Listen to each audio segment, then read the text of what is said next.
Welcome back to a weird little video today. I wanted to kind of wrap up my little bits about E3. I wanted to do it last week, but I hummed and hawed about how to do it, and I think I've figured it out. So today I'm going to run down the 10 things that I watched at E3, and not all of them are conferences, not all of them are stage pieces, not all of them are actually things that were presented by the actual developers themselves. It was sometimes just little showcases in between other things. So yeah, let's start off with going from the worst to the best of E3, and I'm going to skip quite a bit because this year there was a lot. There was a metric ton of games. I think looking at the Wikipedia page, there were something like 170 different games on the show floor and within conferences and everywhere. It was ridiculous.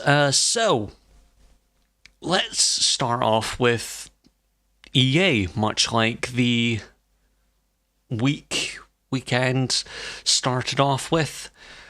And let's only talk about their good point, which was Unraveled 2.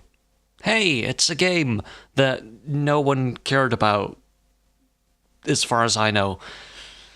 I didn't hear much about the first game, so I'm going to presume the second game wasn't that... It wasn't on anyone's radar, at least as far as I could see. And it's a thing. It's out. You could play it last weekend. That's about as good as EA were getting. I mean, Battlefield 5. Yay, there's Battle Royale, but it's still boring. So, from the show opener, or the weekend opener, to the... No, Nintendo closed. The second last conference, which was Sony, which is surprising. I thought I'd be very happy to watch Sony and do their conference and whatever, because, well, I'm sitting next to two Sony consoles. I have 3 generations of games surrounding me from Sony, so I thought maybe they'd be good. However, they had nothing. Absolutely nothing. And you'd think, oh, well, that's worse than EA. No, EA are vapid and worse somehow. But Sony had potential and just... No, they just had nothing. Sure, they had remasters and, ooh, look, Sucker Punch are doing a samurai game, just like every other developer, apparently. Everyone's doing samurais now. Is that a new craze?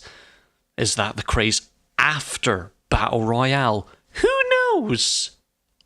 I really don't know. It's confusing. But yeah, Sony had a bit of a showcase for The Last of Us Part 2, or whatever it's called. Really, that just...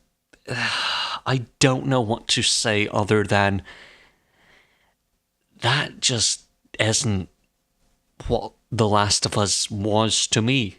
The Last of Us to me, was the story of a man trying to protect someone young, trying to be a father figure in a way, but just he doesn't know how to after, the earlier bits. And this just seems like gruesome horror monster them up. There's not even... I don't think I've seen a single infected human, which is weird for a game set in a post-apocalypse that is based around an infection.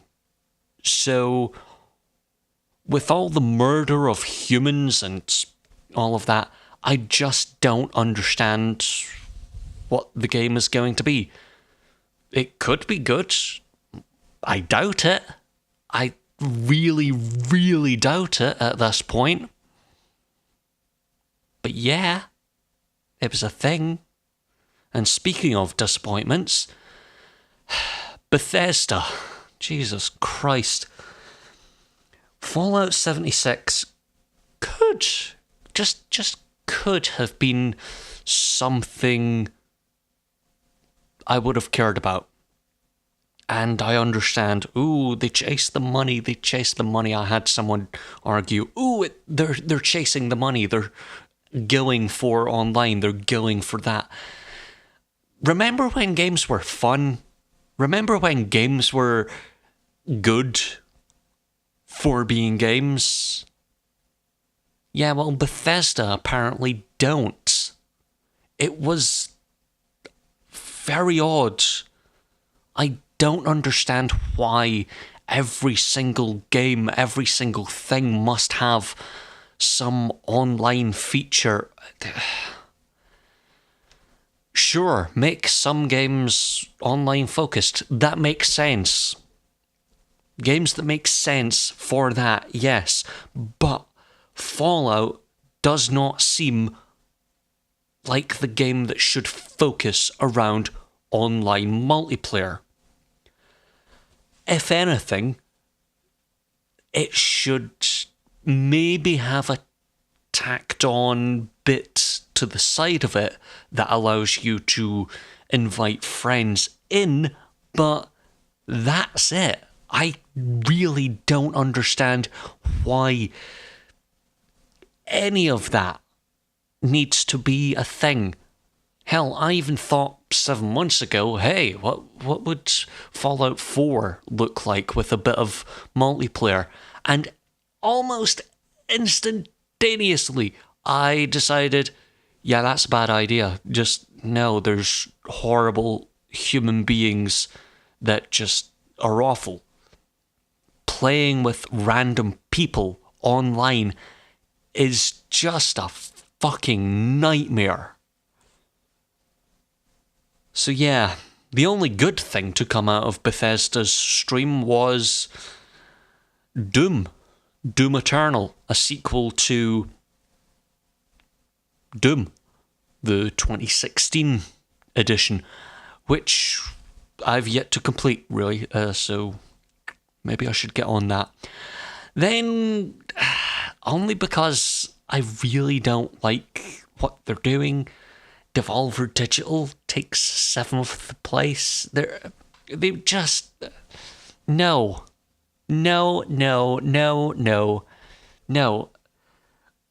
I understand they're trying to go for a wacky, zany, ooh, look at us, but that's the second RoboCop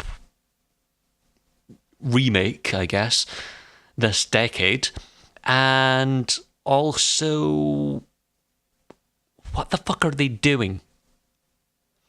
They're trying to go, hey, look, we're holding a mirror up to the rest of the conferences.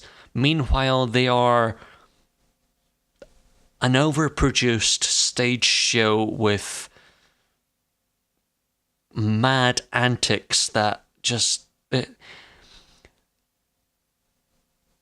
They aren't holding a mirror up. They are being a part of the problem that they're trying to solve. They're trying to solve this problem of, ooh, all these conferences are overproduced and focus on the stage show. Meanwhile, Devolver Digital is a thing all about the stage show, and then subsequently there are games that are just there. There's just some games there. They're not solving the problem, they are becoming it. Then Ubisoft had their conference. Speaking of slightly overproduced, yeah, it was just a fairly average Ubisoft showing. Sure, there was Assassin's Creed, cool, feels like every other year. Then there was the Starlink thing, cool. There was the Mario plus Rabbids DLC, cool, who cares? Well, people who could actually see the fucking trailer, other than going, ooh, look, there's Nita Strauss, and she's playing guitar, cool.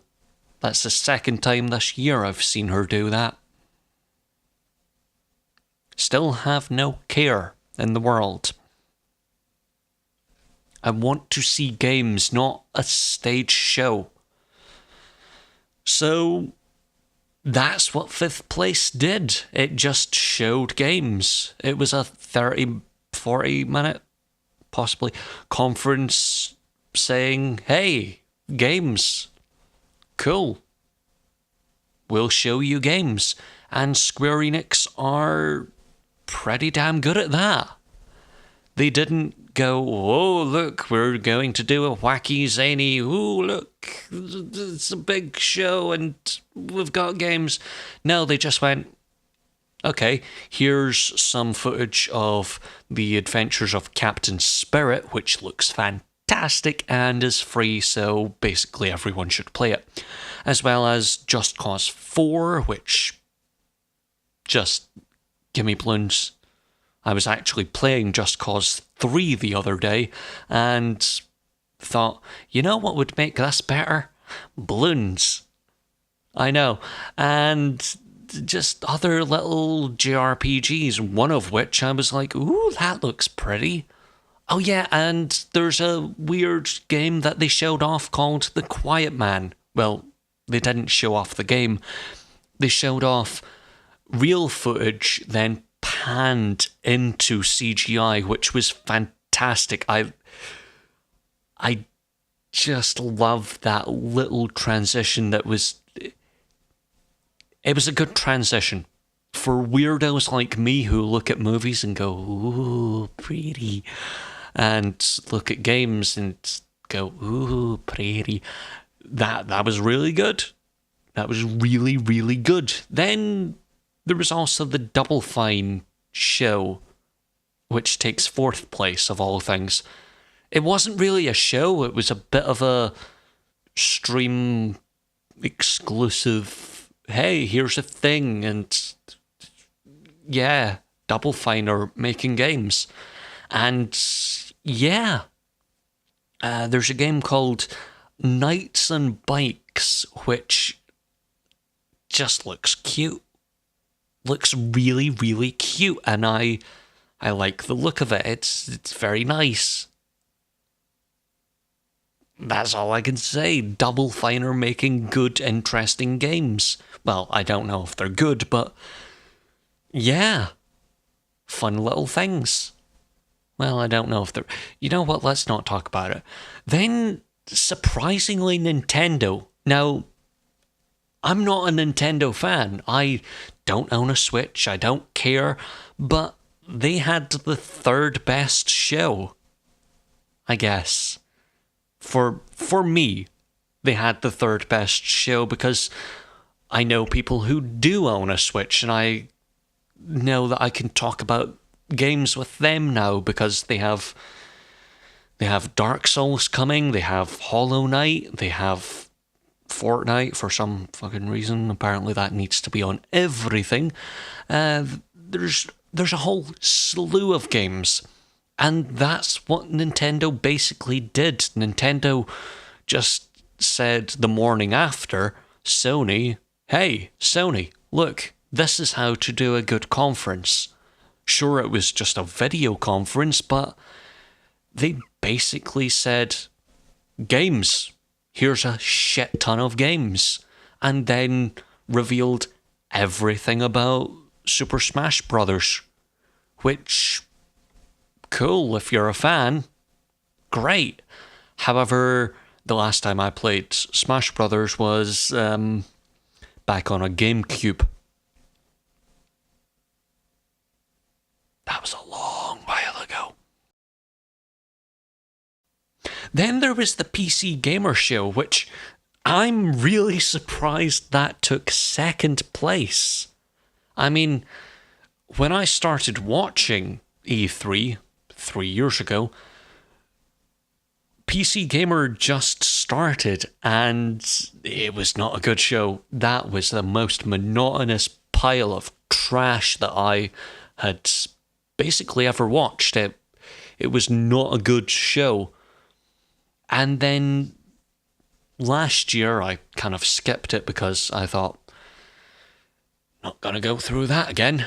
Then this year they've really trimmed it down. They've really fixed a lot of problems, especially the whole sitting behind a desk acting like Jimmy Fallon for some stupid fucking reason. Anyway, it's a really nice show, almost. The only thing that I would say to improve the show is cut the interviews in half. Don't have interviews. I don't care about the people who make the game. I'm sorry, but I really don't. Just show me the game that they made. That's all I want to know. I want to know, hey, is this a cool, fun game? Cool, I'll play it. If I want to know more, I'll go look for an interview. That's it. I don't care otherwise. And the games that they showed were some good things, like Satisfactory, which looks to be Factorio, but 3D.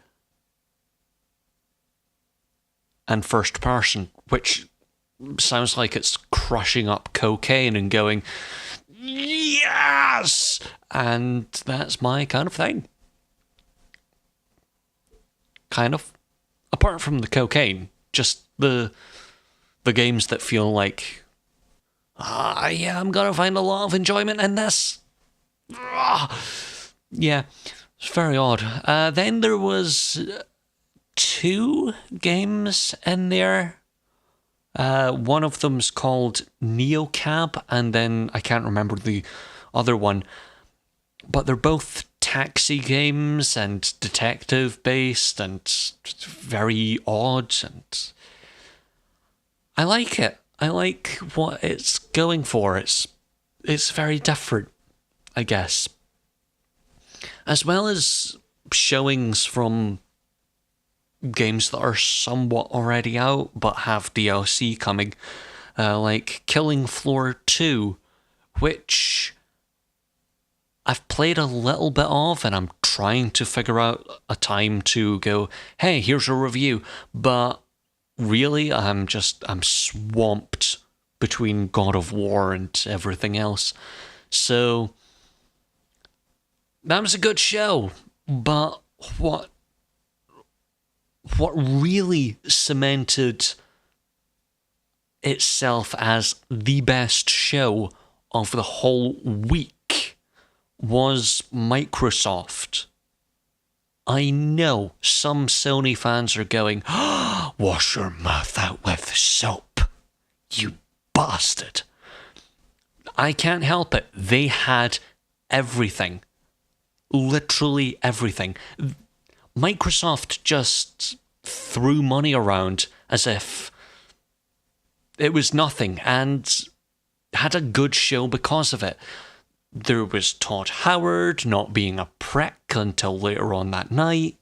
There was a bunch of fun things. There was some grim, darker things. There was something for everyone. And that's what I like out of an E3 show. Something for every single person watching. Between Ori and the Blind Forest, or whatever the sequel's called, and even Jump Force. Jump Force, which is taking all of the good, well, the one good anime that I like, and Death Note, and what's the other one? Can't remember, because anything other than Dragon Ball is bad anime. Yeah. And here come the letters telling me, you're wrong, you're wrong. Anyway, that just looks like a massive ball of fun. And then there was Dying Light 2, which is weird that I'm saying, hey, I like the look of that, because I played a little bit of Dying Light and it was okay. I didn't love it. I didn't despise it, but when my guts were on the pavement, I kind of felt like, ooh, well, that's not fun. I mean, it was the middle of the night, and during the day I did spend most of my time on top of an ambulance going, please don't kill me, please don't kill me, please don't kill me. While the mindless horde just went, Halo. Anyway, now I've made my joke about Halo. Devil May Cry 5 was also announced, which is surprising because that means there is Devil May Cry, Devil May Cry 2, Devil May Cry 3, Devil May Cry 4, Devil May Cry, and then Devil May Cry 5. Anyone else not getting this whole number-based system through their head? Because I'm not. I really don't understand it. It's like Battlefield. They went Battlefield, Battlefield 2, Battlefield 3, Battlefield Hardlines, then Battlefield 4, I think. No, was it 4 and then Hardlines? I don't fucking remember. Or was there a 4? I really don't know or care, but their numbering practice went 1, 2, 3, Hardlines, or 4, whatever, and then Battlefield 1, and then Battlefield 5. What? I don't understand naming practices in this generation. You're very weird. I say that as I sit next to God of War, which is a sequel to God of War 3, but also in the God of War franchise, of which started with God of War 2, God of War 3, and then this in the main franchise, which is weird because that's 4 games, but only 3 yes, sure. Very confusing. But as I was saying, Microsoft had the best show because, yeah, it was everything. Every single person had something. There was little clips of specific games. What's the name of that French comic game? Sable, I think. Sable looks fantastic. I love that French comic book style that they went for. And that was in a little tiny bit of Microsoft. Then there was also a bit of Dead Cells. There was a bit of games that you'll see later on in the shows. And then there's games that don't even get a mention but are somewhere in Microsoft. They had every single genre covered. They had basically everything. The only thing that they didn't have was Call of Duty, because that was relegated to 9th place with Sony, for good reason. Anyone who features Call of Duty deserves to be in 9th place or lower. Anyway, yeah, that's my thoughts on E3. It was a very upside down show because Microsoft, of all conferences, won. I just don't know how to feel about that. That's very odd. Along with PC Gamer getting up there. What's wrong with this year? You're a very confusing year, 2018. Anyway, until next year when I presumably die next time. Felt like death this time. But, yes. Good year. Good, weird, confusing year for games. Until next time. See you next time. Ta-ra.